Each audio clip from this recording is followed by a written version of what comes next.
Mateus capítulo 25, verso 31 diz assim: quando o Filho do Homem vier em sua glória, com todos os anjos, ele se assentará em seu trono na glória celestial.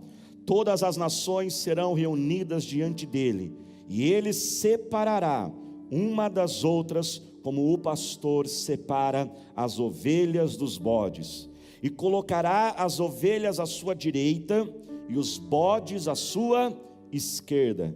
Então o rei dirá aos que estiverem à sua direita: venham, benditos de meu Pai, recebam como herança o reino que foi preparado para vocês desde a criação do mundo. Diga glória a Deus. Irmãos, os textos de Mateus capítulo 24 e capítulo 25, eles são textos combinados, que falam sobre a grande volta do Senhor Jesus. E o livro de Mateus capítulo 25, ele apresenta já logo de cara para nós três marcas interessantes sobre a volta de Jesus. A primeira marca, irmãos, que apresenta para nós aqui no versículo 31, é a soberania de Cristo. Diga comigo: a soberania de Cristo. A Bíblia diz que quando o Filho do Homem vier, quando Jesus vier na sua glória, com todos os seus anjos, ele vai se assentar no seu trono e vai julgar todas as nações. Irmãos, a volta de Jesus é algo real que vai acontecer. A volta de Jesus, irmãos, o reino de Jesus sobre este mundo, não é uma fábula, não é uma historinha de ninar, não é algo que a gente pensa, será que vai acontecer? Não, irmãos, vai acontecer, e Jesus vai ser o rei sobre esta terra, e vai estabelecer o seu reino neste mundo. E quando, irmão, Jesus estabelecer o seu reino, e reinar com soberania, tudo será dele, por ele e para ele. Quando ele for rei, irmãos, não haverá esse tipo de coisa como, sabe que é, em minha opinião, mas eu gosto das coisas desse jeito. Não haverá coisas como, eu não concordo com isso. Não haverá partidos de esquerda, partidos de direita. Ele será rei sobre tudo e sobre todos. Diga comigo: Jesus está voltando. Diga mais uma vez: Jesus está voltando, e está voltando rapidamente. Irmãos, 2020 acelerou a volta do Senhor Jesus. E quando nós ouvimos, irmãos, sobre a volta de Jesus, a primeira sensação, o sentimento que deve existir e deve despertar em nós é o senso da urgência. Jesus está voltando, igreja, e nós não podemos ficar omissos e parados e olharmos nossos familiares, nossos amigos, pessoas que estão conosco indo ao inferno e não fazermos nada. Tem que haver uma urgência dentro de nós. Nós temos que levar a Cristo, irmãos, a todos que estão perto de nós. Mas preste atenção, levar Jesus às pessoas não deve ser uma atividade, uma tarefa da nossa vida. Levar Jesus às pessoas não é algo como você na terça-feira organizar e falar assim: terça eu vou no supermercado, quarta-feira no dentista, quinta-feira eu falo de Jesus. Não, enquanto você vai fazendo tudo isso, você vai levando Jesus. Recentemente comecei a pedalar com algum grupo de homens aqui, uns irmãos da igreja, o pessoal maravilhoso. Eles têm muita paciência comigo, irmãos, porque eu fico lá para trás, eles me ajudam, às vezes até me empurram, gente. Esse pessoal é maravilhoso. E esses dias a gente estava lá pedalando com um grupo de pessoas, e de repente ali tinha algumas que não eram convertidas, irmãos. E quando eu menos percebi, mesmo em cima da bicicleta pedalando, sabe o que estava acontecendo? Falando de Jesus para aquela pessoa. Mas o falar de Jesus não deve ser somente algo assim acidental, se der certo, se eu encontrar a pessoa. Não, nós também podemos e devemos ser o quê? Intencionais. Escolhemos 2, 3 pessoas do nosso convívio e dizer: eu vou me dedicar a levar Jesus a esta pessoa, eu vou me relacionar com ela.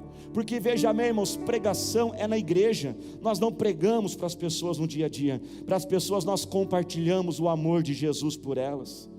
Nós não ficamos pregando, dizendo: olha, você é pecador, isso aqui está errado, condenando. Não, não é assim que faz. Nós temos que falar de Jesus, mas se relacionar para quê, irmãos? Para que ela possa ver Jesus através das nossas atitudes. Conta-se que um pastor certa vez disse, ele falou: nós podemos falar do que nós acreditamos de 2 formas.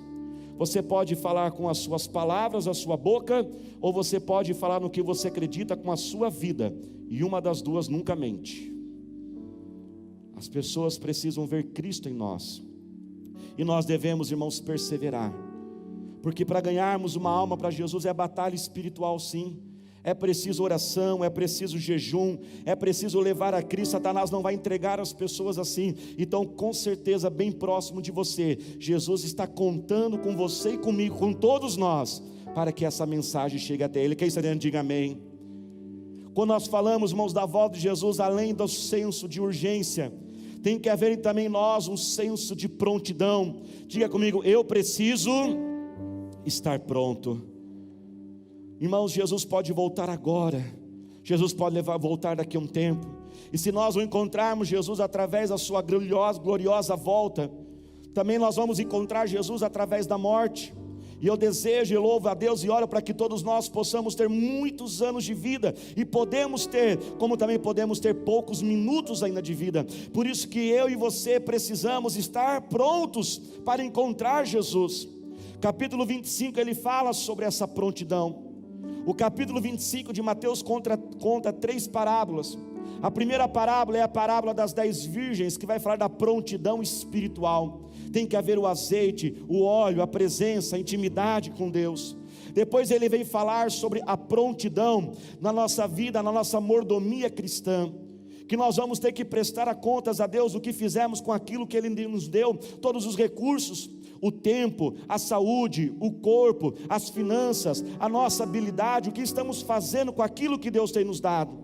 Mas na última parte do capítulo 25, que é o nosso tema de hoje, vem contar agora a parábola das ovelhas e dos bodes, aonde vem falar da nossa prontidão em nosso relacionamento com o nosso próximo, aonde o nosso relacionamento com os nossos irmãos em Cristo, com a nossa família, também será julgado por Deus.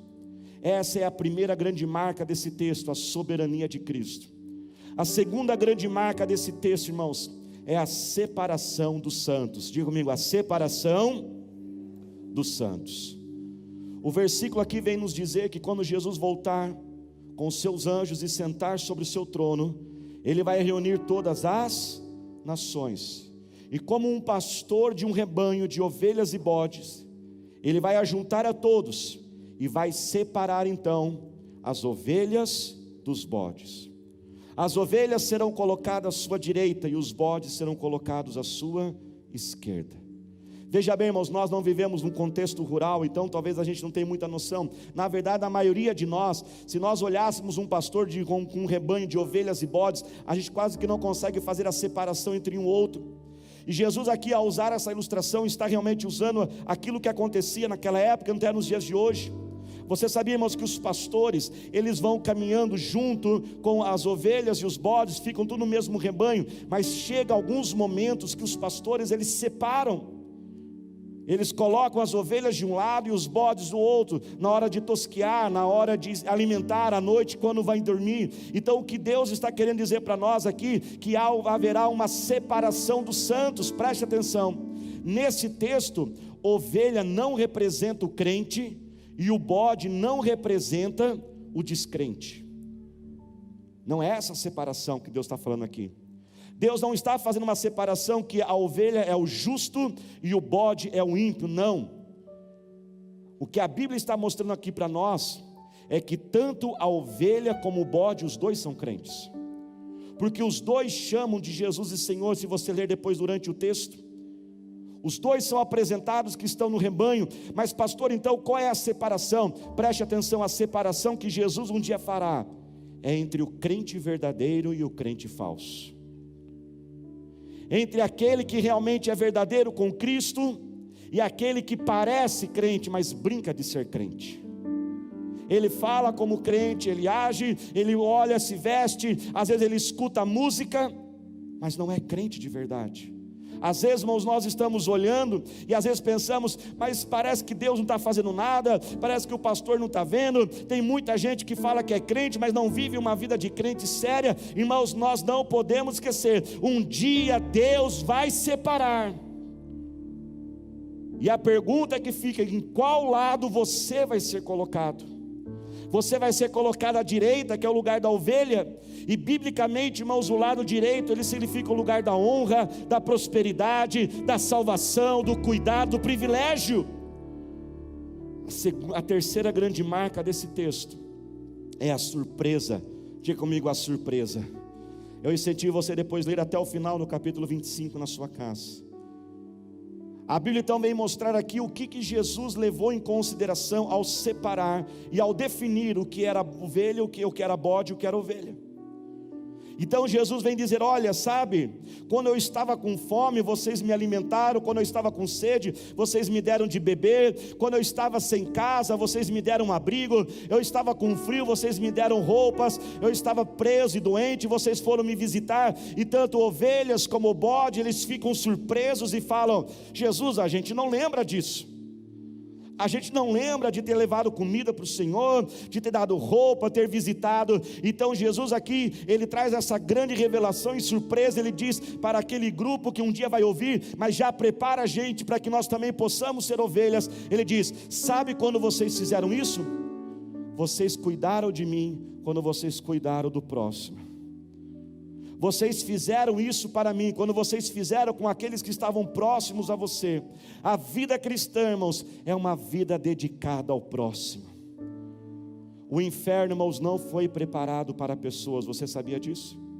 O versículo 41 diz aqui, que Deus preparou o inferno para Satanás e os seus demônios.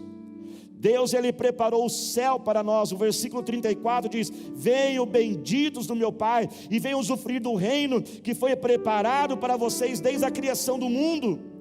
Mas pastor, se o inferno não foi preparado para as pessoas, porque algumas pessoas irão para o inferno? Elas irão para o inferno, irmãos, porque permitiram que o inimigo entrasse em teu coração, que os prazeres deste mundo, que as tentações à sua frente, fizessem elas deixarem de ser ovelhas para se tornarem bodes. Mas em nome do Senhor Jesus, aqui há um grupo de ovelhas do Senhor Jesus. Quantos aqui são ovelhas do Senhor Jesus? Levante sua mão. Você já sabe o que eu vou mandar você fazer agora, né? Levante sua mão e diga bem forte: eu sou ovelha. Vocês estão craque. Mas qual é então a diferença entre uma ovelha e um bode? Existem algumas características. Veja bem, irmãos, é apenas um simbolismo, amém, igreja? Não é se você um dia encontrar um bode e sair fugindo dele, que está amaldiçoado, não é isso. Mas a ovelha, olha que algo interessante que tem na ovelha. A ovelha, ela é um animal, irmãos, que na maioria das vezes a sua cabeça está sempre para baixo. A ovelha, ela come o alimento que está no solo, a grama, o mato que está aqui embaixo. Enquanto que a ovelha, ela vai comendo o alimento que está aqui, o bode, ele sempre está com a cabeça levantada. Essa é a minha imitação de bode, viu, irmãos? Né? E o bode, ele é arisco. O bode, ele fica olhando as coisas. Então ele vê uma planta diferente. O bode, ele vai comer as folhas das árvores. Às vezes ele quer as folhas mais altas. Então ele vê uma cor, ele vê um cheiro diferente. E nessa curiosidade, nessa vontade de buscar as coisas, ele vai se perdendo. Às vezes ele come o que não devia se comer. Às vezes ele vai em lugares que ele pode cair e se machucar. Sabe, irmãos, o que Deus quer dizer para nós? Que quando nós somos ovelhas, nós somos aqueles que seguem a voz do pastor, aqueles que estão olhando para o alimento que Deus é cuidado sobre nós. Você é ovelha. Você não vai ser alguém perdido por aí, não. Você não vai viver confuso. Você não vai ser uma pessoa que qualquer coisinha já faz a presença do Senhor, porque você é a ovelha em nome de Jesus. Salmo 37 diz, versículo 23, o Senhor, Ele firma os passos de um homem, quando a conduta deste o agrada. Eu quero profetizar, receba em nome do Senhor Jesus, você terá uma vida sólida, uma vida com fundamento, estabilidade financeira, estabilidade emocional. Chega de mente confusa, chega de começar algo e não terminar. Você é a ovelha e é cuidada pelo grande pastor. Pais que estão aqui, levante as suas mãos, profetize agora sobre a vida dos seus filhos. A palavra de Deus diz: instrui a criança no caminho que ela deve andar e ela não vai se afastar. Não fique com medo dos seus filhos desviar, não. O medo só traz maldição. Levante as mãos e diga assim: eu profetizo que os meus filhos são ovelhas. Diga bem forte: meus filhos não vão desviar, não vão se iludir com este mundo. Diga bem forte: meus filhos têm alicerce, têm fundamento, em nome de Jesus. Se você crê, aplauda ao Senhor Jesus.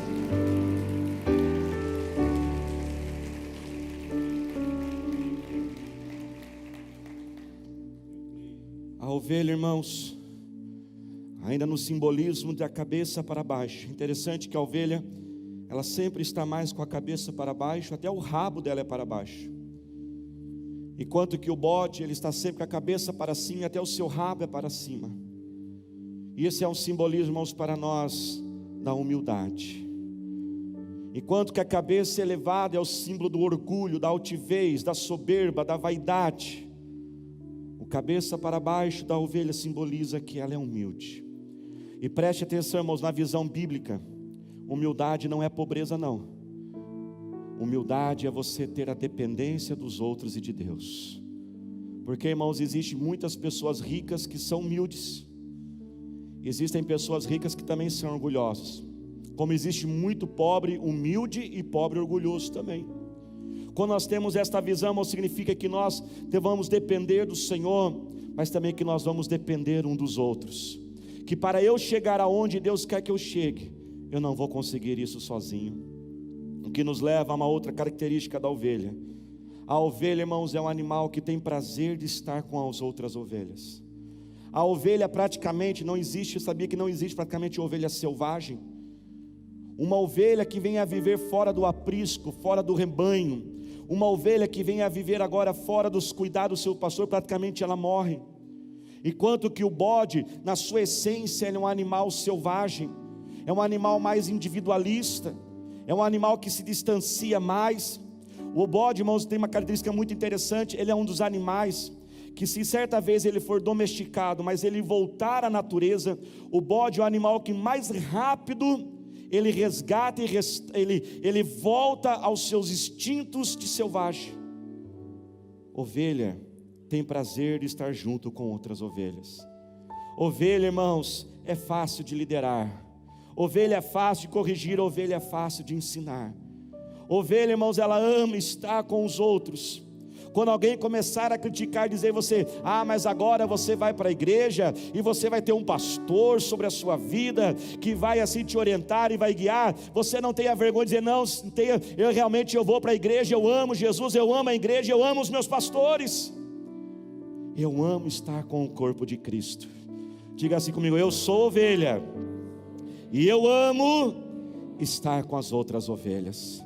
Sabe, irmãos, teologicamente não existe, é incoerente essa questão de você ter uma vida, dizer eu quero Jesus e eu, mas não querer estar com outras ovelhas. Nós precisamos amar, estar com o rebanho, irmãos, e o rebanho que é a igreja de Cristo, ela é perfeita? De forma nenhuma. Ela tem defeitos? Sim, irmãos, tem muitos defeitos na igreja.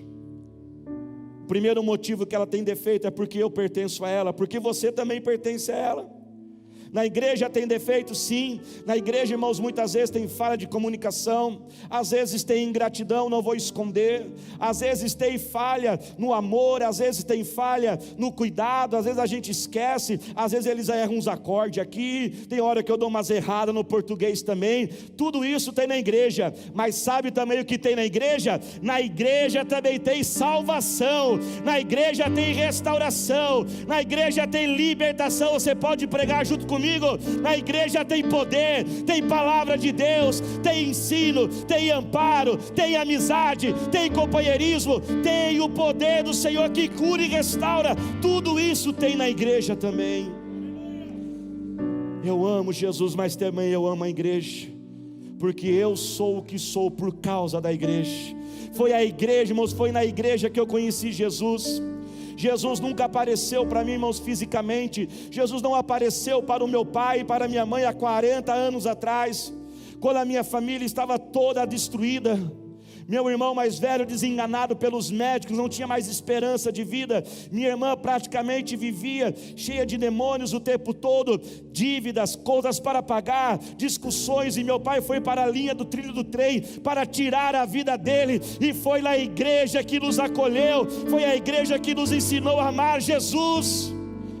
Se a igreja, irmãos, exigisse de nós naquela época alguma coisa, nós não tínhamos nada para dar na igreja. Foi na igreja que eu entreguei a minha vida a Jesus. Foi na igreja que eu fui batizado com o Espírito Santo. É na igreja que eu tenho aprendido a ser uma pessoa melhor. É na igreja que eu tenho aprendido a ser um pai, um esposo melhor. É na igreja que meus filhos estão crescendo com boas amizades. É na igreja onde eu encontro amparo, força, companheirismo, amizade. Diga comigo: eu amo Jesus, mas eu também amo a igreja. Diga bem forte: eu sou ovelha de Jesus. A ovelha, ela tem a mansidão. E Isaías 53, versículo 7 diz que quando Jesus foi para a cruz, ele foi como uma ovelha em direção ao matadouro, e sem abrir a boca. A ovelha, quando ela vai para um matadouro, irmãos, diferente do bode e de outros animais, ela não esperneia. Ela mantém a sua calma e a sua tranquilidade, apesar de toda a dificuldade. Ovelha, irmãos, não tem desespero na sua vida. E eu quero orar e declarar que Jesus está derramando sobre você agora um espírito de paz e mansidão. Chega de viver irritado, chega de viver nervoso, desesperado. Você pode tomar posse em nome de Jesus. Chega de viver, irmãos, descontando com palavras agressivas. Olha o que o livro de Filipenses capítulo 4 versículo 6 diz o seguinte, diz assim: que o seu falar seja sempre agradável, que o seu falar seja temperado com sal, com amor, com carinho, com respeito, para que saibam como responder a cada um. Você não precisa ter desespero. Enfrente as lutas com mansidão, porque a sua batalha pertence ao Senhor Jesus. Se coloque de pé glorificando a Ele. Ovelha se dedica ao próximo, enquanto que o bode só tem o pelo, a ovelha ela tem o quê? A lã. E com a lã é produzido a roupa, os panos, agasalhos, que aquece e que cobre outras pessoas. A ovelha é aquela pessoa que busca sim crescer na vida, mas não somente para o seu próprio deleite e prazer, ela sempre também está preocupada com aqueles que estão perto dela. A ovelha se dedica aos outros, e por isso que eu quero louvar e agradecer, porque essa tem sido uma igreja de ovelhas. Aqui nós temos tido pessoas que têm dedicado suas vidas, pessoas que têm aberto suas casas, outros têm usado as suas vidas para liderar em células, servir nos ministérios, e eu quero agradecer a Deus pela sua vida. Preste atenção, irmãos, não confunda a mensagem, não distorça a mensagem do que é ser uma ovelha. Ser uma ovelha não significa que você tem que aceitar tudo, que você tem que ser um bobo, que você tem que fugir das responsabilidades, que você tem que ser generoso e dar tudo para os outros, ficar sem nada. Não, você pode sim discordar, você pode pensar diferente, você pode exigir direitos, lutar por justiça, você pode desejar as coisas boas neste mundo, você pode sim ter um certo espírito aventureiro e buscar, ter aquela curiosidade saudável de saber como as coisas são, de profissões, de conhecimento, mas tudo isso com um coração de ovelha, onde tem um freio dentro de você que diz: eu vou buscar tudo isso, mas não a qualquer custo, jamais eu vou perder a minha salvação. Eu vou buscar sim a prosperidade, o melhor para a minha vida, mas não somente para mim, mas eu ter em abundância para poder repartir com aqueles que estão próximos de mim. Nessa noite, irmãos, Deus colocou esta palavra nesse dia para falar ao teu coração.